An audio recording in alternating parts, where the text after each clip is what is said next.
Good morning students, welcome to my YouTube channel mathematics with Avi girl. So students, अपना topic चल रहा है integral और करंट में हम पढ़ रहे हैं इंटीग्रेशन बाय पार्ट्स। ठीक है, आज का अपना क्वेश्चन बिल्कुल उसी पे डिपेंड है। आपको इंटीग्रेट करना है एक्स स्क्वायर और मल्टीप्लाई में क्या दे दिया, ई की पावर एक्स। इसे करना है इंटीग्रेट एक्स के रिस्पेक्ट में। कैसे करेंगे इसका इंटीग्रेशन? तो स्टूडेंट्स, इंटीग्रेशन बाय पार्ट्स में मैंने आपको फॉर्मूला बताया था। अगर कोई दो फंक्शन ठीक है आपको दे देते हैं मल्टीप्लाई में और कहता है उसे इंटीग्रेट करो, तो क्या फॉर्मूला हमें यूज़ करना होता है, याद है? अगर आपने वो लेक्चर नहीं लिया है तो लिंक डिस्क्रिप्शन बॉक्स में मिल जाएगा, वहाँ से ले लीजिएगा। ठीक है, तो देखो मैंने आपको क्या फॉर्मूला बताया था उसमें कि अगर कोई आपको दो फंक्शन दे देता है, फर्स्ट फंक्शन और सेकंड फंक्शन हमने मान लिया, कोई दो फंक्शन दे दिया एक्स के और कह रहा है इसे इंटीग्रेट करो मल्टीप्लाई में देकर। ठीक है, तो क्या था फॉर्मूला? फर्स्ट फंक्शन को रखिए, सेकंड फंक्शन को कीजिए इंटीग्रेट, फिर लगाइए माइनस का साइन। देन क्या करना होता था, इंटीग्रेट का साइन लगा के सबसे पहले फर्स्ट फंक्शन को, ये आई नहीं है स्टूडेंट्स, फर्स्ट फंक्शन है, फर्स्ट फंक्शन को डिफ्रेंशिएट करना होता था। देन सेकंड फंक्शन को इंटीग्रेट करना होता है और फिर कंप्लीट का इंटीग्रेशन। ठीक है, चलो फार्मूला समझ आ गया। बट अब ये कैसे डिसाइड करना है कि फर्स्ट फंक्शन किसको लें? दो फंक्शन है हमारे यहाँ, एक एक्स स्क्वायर है, एक ई की पावर एक्स है। इनमें से एक फंक्शन को तो फर्स्ट फंक्शन लेना है और एक फंक्शन को सेकंड। ठीक है, ऐसा तो नहीं कर सकते कि फर्स्ट इसको नाम दे दे और सेकंड इसको लाइन वाइज, पता है सीरियल वाइज कर दो कहीं, ऐसा नहीं करना है। मैंने आपको इसके लिए बताया था एक रूल। कैसे डिसाइड करते हैं हम कि किस फंक्शन को हमने फर्स्ट फंक्शन लेना है और किस फंक्शन को हमने सेकंड फंक्शन लेना है। और मैंने आपको बताया था इसकी ज़रूरत ही क्यों पड़ी, क्यों हम किसी भी फंक्शन को फर्स्ट फंक्शन और सेकंड फंक्शन हम अपनी मर्ज़ी से चूज़ क्यों नहीं कर सकते। ठीक है, तो वो चीज़ आपको मिल जाएगी उस लेक्चर में जिसमें मैंने आपको इंटीग्रेशन बाय पार्ट्स पढ़ाया था, अपन ने स्टार्ट किया था। ठीक है, तो लिंक आपको डिस्क्रिप्शन बॉक्स में मिलने वाला है, वहाँ से देख लीजिएगा। अब देखो स्टूडेंट्स, मैं आपको बता देती हूँ कि कैसे फर्स्ट और सेकंड फंक्शन को हम बताते थे, कैसे किसी फंक्शन को हम डिसाइड करते हैं कि फर्स्ट फंक्शन लेना है इसे और उसे सेकंड फंक्शन। तो देखिए, आई लेट, याद है मैंने आपको बताया था ILAT ही क्या होता है स्टूडेंट्स, ये अच्छे से समझना है डीप में तो वही लेक्चर देखना पड़ेगा जिसका लिंक डिस्क्रिप्शन बॉक्स में है। और नहीं स्टूडेंट्स, तो आप हल्का फुल्का समझना चाहते हैं तो यहाँ समझ सकते हैं।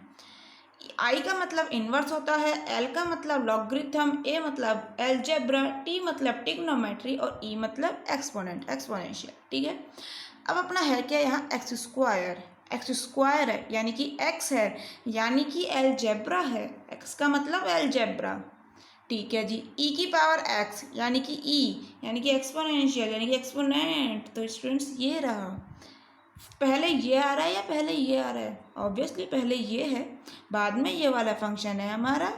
तो फर्स्ट फंक्शन किसे लेना है, एलजेब्रा को, सेकंड फंक्शन एक्सपोनेंशियल। तो एलजेब्रा क्या है अपना, एक्स स्क्वायर। सो ये हो गया अपना फर्स्ट फंक्शन, सेकंड फंक्शन हो गया अपना ये। क्लियर, समझ आया? देखिए, अगर आपको समझना है कि अलजेब्रा में क्या आता है, इन्वर्स में क्या आता है, ठीक है, तो स्टूडेंट्स वही लेक्चर देखना पड़ेगा आपको, वहाँ से देख लीजिएगा, वहाँ अच्छे से समझाया हुआ है। क्लियर? देखिए, अब फर्स्ट फंक्शन और सेकंड फंक्शन के बारे में मालूम चल चुका है, फॉर्मूला भी है अपने पास, तो इंटीग्रेट कर देते हैं। क्या हो जाएगा इसका इंटीग्रेशन? फर्स्ट फंक्शन को रखिए यानी कि एक्स स्क्वायर को रखिए, फर्स्ट फंक्शन अपना एक्स स्क्वायर है, रख देते हैं। सेकंड फंक्शन को इंटीग्रेट कर दीजिए यानी कि ई की पावर एक्स को इंटीग्रेट कर देना है। क्लियर? माइनस इंटीग्रेशन का साइन, ब्रैकेट, फर्स्ट फंक्शन को डिफ्रेंशिएट करना है एक्स के रिस्पेक्ट में, सो एक्स स्क्वायर का डिफ्रेंशिएशन करना है। ठीक है, नाउ सेकंड फंक्शन को इंटीग्रेट करना है यानी कि ई की पावर एक्स को इंटीग्रेट करना है और अपना dx, और फिर कंप्लीट का इंटीग्रेशन, सो अपना dx। तो एक्स स्क्वायर, स्टूडेंट्स फॉर्मूलाज याद है, मैंने आपको पहले ही बता दिए थे। ई की पावर एक्स का क्या होता था इंटीग्रेशन, ई की पावर एक्स ही होता है। ठीक है, सबसे अच्छा तो ई की पावर एक्स ही लगता है स्टूडेंट्स। ई की पावर एक्स को डिफ्रेंशिएट कर लीजिए, ई की पावर एक्स ही आती है वैल्यू। ई की पावर एक्स को इंटीग्रेट कर लीजिए, जब भी वैल्यू ई की पावर एक्स ही आती है ना। सो ई की पावर एक्स का इंटीग्रेशन आपका हो गया ई की पावर एक्स माइनस इंटीग्रेशन और अपना ये ब्रैकेट। अब आता है एक्स स्क्वायर का डिफ्रेंशिएशन कैसे करें एक्स के रेस्पेक्ट में। तो स्टूडेंट्स फॉर्मूला क्या आप लोगों को याद नहीं है एक्स की पावर एन का? बताया हुआ है ना, डी बाई डी एक्स की पावर एन का क्या होता था? एन एक्स की पावर एन माइनस वन। आज क्या है हमारा? एन की जगह टू है, एक्स स्क्वायर का पूछ रहा है ना। जब एक्स की पावर एन का जानते हैं तो क्या एक्स की पावर टू का नहीं निकाल सकते? अरे एन की जगह टू पुट कर दो, क्या आ जाएगा? D by D x x square. ठीक है, इसकी वैल्यू ही तो निकालनी है, क्या आ जाएगी? टू रखना जरा, टू एक्स की पावर टू माइनस वन, यानी कि टू एक्स की पावर टू माइनस वन आपका हो गया वन, यानी कि टू एक्स की पावर वन का मतलब हो गया अपना सिंपल एक्स। तो एक्स स्क्वायर का डिफ्रेंशिएशन क्या आ चुका है आपके पास? Two x. तो एक्स स्क्वायर का डिफ्रेंशिएशन लिख देते हैं अपना टू एक्स। ई की पावर एक्स का इंटीग्रेशन बिल्कुल ई की पावर एक्स ही होता है, ब्रैकेट बंद और इसे करना है इंटीग्रेट। सो एक्स स्क्वायर ई की power x minus to constant है, इंटीग्रेशन से बाहर ले लेते हैं, इंटीग्रेशन ने बचा के पास एक्स इंटू ई की पावर एक्स और अपना डी एक्स। ठीक है, अब क्या करना है स्टूडेंट्स? नाउ दोबारा हमें यही फार्मूला लगाना पड़ेगा, क्योंकि ये एक्स का फंक्शन है, ये भी एक्स का फंक्शन है। तो ये फार्मूला किसके लिए होता है? जब कोई हमें दो फंक्शन एक्स के दे देता है मल्टीप्लाई में, तो उसका इंटीग्रेशन कैसे करते हैं, इसी का तो फार्मूला है। तो बिल्कुल इसका इंटीग्रेशन भी इसी फार्मूले से होगा। तो देखो क्या हो जाएगा, ये तो लिख लो as it is x square e की पावर एक्स और आपका माइनस टू। अब लगा लेते हैं ब्रैकेट और इसका करना है इंटीग्रेशन। तो कैसे करेंगे? अब वही चीज़, फर्स्ट फंक्शन किसे माने और सेकंड फंक्शन किसे माने। तो स्टूडेंट्स वही रिवर्स दोबारा याद करो ये चीज़ें। अलजेब्रा यानी कि फर्स्ट फंक्शन, एक्सपोनेंशियल यानी कि सेकंड फंक्शन। तो अलजेब्रा यानी कि एक्स, तो ये अपना फर्स्ट फंक्शन हो गया। एक्सपोनेंशियल यानी कि ई की पावर एक्स, ये अपना सेकंड फंक्शन हो गया। स्टूडेंट्स यदि आप लोगों को नहीं पता है अलजेब्रा में क्या आता है, एक्सपोनेंशियल क्या आता है, लॉगरिथम में क्या आएगा, इन्वर्स में क्या आएगा, ठीक है, तो प्लीज़ मैं सजेस्ट करूँगी बार बार लेक्चर को देखने के लिए कहूँगी स्टूडेंट्स, क्योंकि वहाँ चीज़ें सब बताई हुई हैं। ठीक है, सब चीज़ें समझ आनी चाहिए स्टूडेंट्स आप लोगों को, इसीलिए वहाँ बताई थी, वहाँ से देख लीजिए। फर्स्ट सेकंड फंक्शन का डिसाइड हो चुका है, फॉर्मूला यूज़ कर लीजिए। फर्स्ट फंक्शन को रखना है सेकंड को इंटीग्रेट, यानी कि एक्स को रखना है, ई की पावर एक्स को करना है आपको इंटीग्रेट। ठीक है, माइनस का साइन लगाना है, फिर दोबारा इंटीग्रेट करना है, ब्रैकेट लगाना है, फर्स्ट फंक्शन को डिफरेंशिएट यानी कि एक्स का डिफरेंशिएशन करना है, सो डी बाई डी एक्स करना है आपको एक्स का। सेकंड फंक्शन को दोबारा इंटीग्रेट करना है, सो ई की पावर एक्स का इंटीग्रेशन करना है, फिर कंप्लीट का इंटीग्रेशन, तो कंप्लीट का इंटीग्रेशन कर देते हैं, इज इक्वल टू क्या आ गया आपके पास? एक्स स्क्वायर ई की पावर एक्स, ये तो एज इट इज़ है, minus two as it is चल रहा है, एक्स ई की पावर एक्स का इंटीग्रेशन ई की पावर एक्स ही होता है, अभी सॉल्व किया था हमने, माइनस, ठीक है, माइनस की जगह माइनस आ गया, इंटीग्रेशन का आपका साइन और ब्रैकेट। एक्स का डिफरेंशिएशन क्या होता है स्टूडेंट्स? अरे इसी फार्मूले से करेंगे जिससे हमने एक्स स्क्वायर का करा था। देखो पहले भी हम कई बार कर चुके, एक्स की पावर एन का फार्मूला तो हम जानते हैं, आज कह रहे हैं हमसे एक्स की पावर वन का, एक्स की पावर वन का पूछ रहा है ना, एन की जगह वन लिख दो ना फार्मूले में, क्या आ जाएगा? वन इंटू एक्स की power one minus one, one minus one zero हो चुका है, एक्स की पावर जीरो की वैल्यू वन होती है, सो वन इंटू वन क्या आ गया आपका? ठीक है, वन इंटू वन वन आ चुका है, इसका डिफ्रेंशिएशन पता लग गया हमें वन होता है, कैसे होता है वो समझ चुके हैं।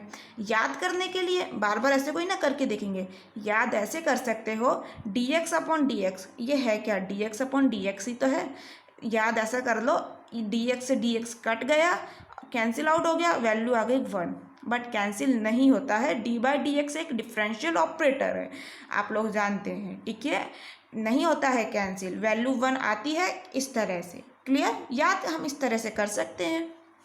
सो इसकी वैल्यू क्या आ चुकी है आपकी? वन, और ई की पावर एक्स का इंटीग्रेशन ई की पावर एक्स ही होता है, सो अब ब्रैकेट बंद और दोबारा इंटीग्रेशन करना है आपको, ठीक है। सो स्टूडेंट्स क्या आ जाएगा आपका? स्टूडेंट्स ये वाला ब्रैकेट भी तो बंद कर लीजिए, is equal to x square e की power x minus two x e की power x minus one into e की पावर एक्स, ई की पावर एक्स ही हो चुका है, ठीक है। सो ई की पावर एक्स का इंटीग्रेशन क्या हो जाएगा स्टूडेंट्स? ई की पावर एक्स ही लिख लो, चलो दोबारा, वन इंटू ई की पावर एक्स क्या आ गया? ई की पावर एक्स, ये इंटीग्रेशन का साइन लगा दिया हमने और लिख दिया अपना डी एक्स, ठीक है। अब सॉल्व कर लेते हैं स्टूडेंट्स, क्या आ जाएगा आपका वैल्यू, देखो is equal to x square e की power x minus two, bracket में चल रहा है एक्स ई की पावर एक्स माइनस ई की पावर एक्स का इंटीग्रेशन ई की power x plus constant of integration C. थोड़ा सा सॉल्व कर लो स्टूडेंट्स, एक्स स्क्वायर ई की power x minus two, multiply कर रहे हैं अंदर ब्रैकेट के, क्या आ जाएगा एक्स ई की पावर एक्स, ये माइनस माइनस प्लस हो चुका है टू ई की power x plus constant of integration C. देखो अब तीनों में से ई की पावर एक्स कॉमन आ रही है, तो ई की पावर एक्स को हम ले लेते हैं कॉमन, यहाँ क्या बचेगा एक्स स्क्वायर, यहाँ ई की पावर एक्स कॉमन गया तो क्या बचेगा minus two x, so minus two x plus e की पावर एक्स कॉमन जा चुका है टू बचा plus constant of integration C. Students ये आ चुका है आपका आंसर। क्लियर, समझ आया? सी के बारे में ज़रूर लिख कर आना है, here C is constant of integration. एक चीज़ और, अगर आप हिंदी मीडियम के स्टूडेंट्स हैं इंग्लिश में लिख कर आओगे सी के बारे में कि सी कांस्टेंट ऑफ इंटीग्रेशन है, ठीक है, तो कोई नंबर कटने वाले नहीं हैं। ऐसी थिंकिंग मत बनाना कि अगर हम हिंदी मीडियम के स्टूडेंट इंग्लिश में लिख देंगे तो नंबर कट जाएंगे, ऐसा कुछ नहीं होता है, ठीक है।